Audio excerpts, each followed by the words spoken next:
తప్పే అని మేము తెలియజేస్తున్నాం.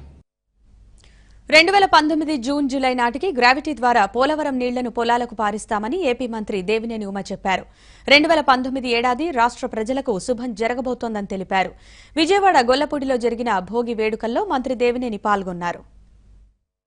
ముఖ్యమంత్రి గారు వేల కోట్ల రూపాయలు ఖర్చు పెట్టి రాయలసీమలో కూడా ఈ వర్షపాతం తక్కువ ఉన్నా కూడా పంటలు పండించి ఒక హార్టికల్చర్ హబ్గా రాయలసీమను తయారు చేస్తూ ఉన్నారు. రాష్ట్రం మొత్తం సర్దార్ గౌతులచ్చన్న తోటపల్లి ప్రాజెక్టు కావచ్చు, అదేవిధంగా గోదావరి కృష్ణ అనుసంధానం కావచ్చు, నదుల అనుసంధానం కావచ్చు, పట్టిసీమ కావచ్చు, పోలవరం ప్రాజెక్టు శరవేగంగా 64% పనులు దాటొచ్చు.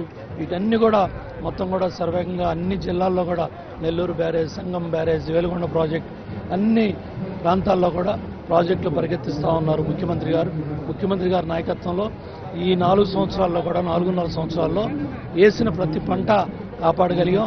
రాబోయే రోజుల్లో కూడా పోలవరం అనే ఒక అద్భుతం, ఒక ఈ రాష్ట్ర ప్రాణనాడి జీవనాడి లాంటి ప్రాజెక్టు రేపు 2019 జూన్ జూలై కల్లా గ్రావిటీతో చంద్రబాబు నాయుడు గారు పోలవరం నీళ్లు తీసుకురాబోతున్నారు. ఈ పోలవరం ప్రాజెక్టు వల్ల రాష్ట్రంలో 13 జిల్లాల ముఖ చిత్రం మారిపోతూ ఉంది. ఇది పెద్ద ఎత్తున తెలుగువారి జీవితాల్లో వెలుగును తీసుకురాబోతూ ఉంది. ఈ కొత్త సంవత్సరం, ఈ సంక్రాంతి అందరికీ శుభం జరగబోతూ ఉంది. పంటలు పండబోతూ ఉన్నాయి. అందరికీ సంతోషం, అందరికీ ధన్యవాదాలు, అందరికీ సంక్రాంతి శుభాకాంక్షలు.